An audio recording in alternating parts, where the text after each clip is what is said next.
പശ്ചിമേഷ്യൻ യുദ്ധം 20ാം ദിവസവും സമാനതകളില്ലാത്ത തലത്തിൽ നടക്കുമ്പോൾ അറേബ്യൻ തലസ്ഥാനമായ റിയാദിൽ സ്ഥിതിഗതികൾ ആകെ മാറുകയാണ്. സൗദി വിദേശകാര്യമന്ത്രി പ്രിൻസ് ഫൈസൽ ബിൻ ഫർഹാന്റെ അധ്യക്ഷതയിൽ സൗദിയിൽ ഇക്കഴിഞ്ഞ ദിവസം ഒരു അടിയന്തര യോഗം വിളിച്ചു ചേർക്കപ്പെട്ടിരുന്നു. പരിഭ്രാന്തിയുടെ ഭൂപടം എന്നാണ് അന്താരാഷ്ട്ര മാധ്യമങ്ങൾ ഈ യോഗത്തെ വിശേഷിപ്പിച്ചത്.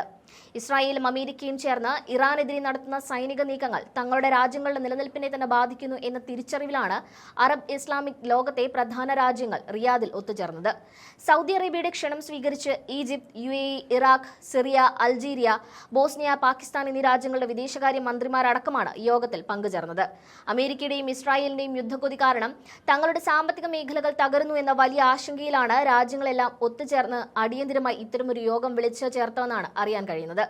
ഇറാന്റെ പ്രതിരോധവും തിരിച്ചടിയും കാരണം ദുബായ്, ദോഹ വിമാനത്താവളങ്ങൾ പലതവണ അടച്ചിടേണ്ടി വന്നതും ലോകത്തിലെ ഏറ്റവും തിരക്കേറിയ എയർപോർട്ടുകൾ ഇറാന്റെ ഡ്രോൺ ഭീഷണിയിൽ നിശ്ചലമായതും ഈ രാജ്യങ്ങളെ കടുത്ത പ്രതിസന്ധിയിലാക്കിയിരിക്കുകയാണ്. തങ്ങളുടെ രാജ്യങ്ങളിലെ അമേരിക്കൻ സൈനിക സാന്നിധ്യം ഇറാന്റെ മിസൈലുകളുടെ ലക്ഷ്യസ്ഥാനങ്ങളായി മാറുന്നു എന്നത് ഗൾഫ് രാജ്യങ്ങളെ ഭയപ്പെടുത്തിയിട്ടുണ്ട്. സൗദി അറേബ്യയെ സംബന്ധിച്ചിടത്തോളം ഈ യോഗം വിളിച്ചു ചേർത്തത് അതീവ പ്രാധാന്യമുള്ള കാര്യമാണ്.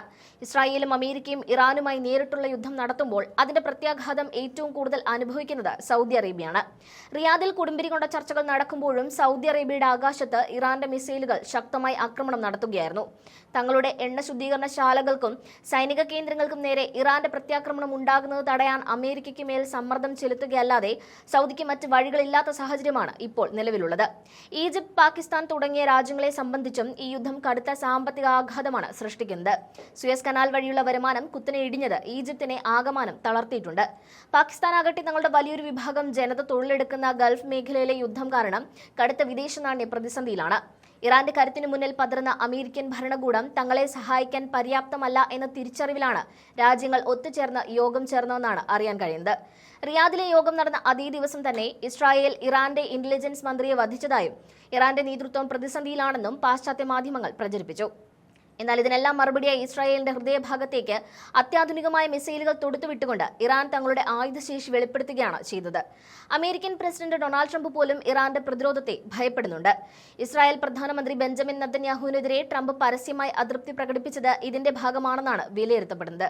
ഇറാന്റെ ഊർജ്ജ കേന്ദ്രങ്ങൾ ആക്രമിക്കുന്നത് ലോകത്തെ ആകെ സാമ്പത്തിക തകർച്ചയിലേക്ക് നയിക്കുമെന്ന് ട്രംപിന് ബോധ്യമുണ്ട്. റിയാദിലെ യോഗത്തിൽ പങ്കെടുത്ത രാജ്യങ്ങൾ പോലും അമേരിക്കയുടെയും ഇസ്രായേലിന്റെയും നീക്കങ്ങളെ ഇനി അന്ധമായി പിന്തുണയ്ക്കില്ലെന്ന സൂചനയാണ് നൽകുന്നത്. തങ്ങളുടെ നിലനിൽപ്പിനായി ഇറാന്റെ കരുത്തിനെയും നിലപാടുകളെയും പരിഗണിക്കാൻ അറബ് ലോകം നിർബന്ധിതരാകുന്നു എന്ന സൂചനയാണ് ഇപ്പോൾ പുറത്തുവരുന്നത്. റിയാദിലെ ഈ യോഗത്തെ ജിയോഗ്രഫി ഓഫ് പാനിക് എന്ന് വിശേഷിപ്പിക്കുന്നത് അതുകൊണ്ടാണ്. പശ്ചിമേഷ്യയിലെ സമാധാനവും സ്ഥിരതയും തകർക്കുന്നതിൽ അമേരിക്കയുടെ പങ്കിപ്പോൾ ഈ രാജ്യങ്ങൾക്കും വ്യക്തമായിട്ടുണ്ട്. വരും ദിവസങ്ങളിൽ ഇറാന്റെ ഭാഗത്തു നിന്ന് കൂടുതൽ നിർണായകമായ സൈനിക നയതന്ത്ര നീക്കങ്ങൾ ഉണ്ടാകുമെന്നാണ് റിപ്പോർട്ടുകൾ സൂചിപ്പിക്കുന്നത്. പശ്ചിമേഷ്യയിൽ ഇനി ഇറാന്റെ താൽപര്യങ്ങൾക്കായിരിക്കും മുൻഗണന ലഭിക്കുക. അമേരിക്കൻ സൈനിക താവളങ്ങൾക്കും ഇസ്രായേലിന്റെ പ്രധാന കേന്ദ്രങ്ങൾക്കും ഇറാന്റെ മിസൈലുകൾ ഏത് സമയത്തും ആക്രമണം നടത്തിയേക്കുമെന്ന ഭീഷണിയും നിലനിൽക്കുന്നുണ്ട്. യുദ്ധം എത്രയും വേഗം അവസാനിപ്പിക്കണമെന്നാണ് റിയാദിലെ യോഗത്തിൽ ഉയർന്നുവന്ന പ്രധാന ആവശ്യം. ആക്രമണം നേരിടുന്ന രാജ്യങ്ങൾ ഒത്തുചേർന്ന് ഇറാന് പിന്തുണ പ്രഖ്യാപിച്ച് രംഗത്തിറങ്ങുമോ എന്നാണ് ഇനി കണ്ടറിയേണ്ടത്.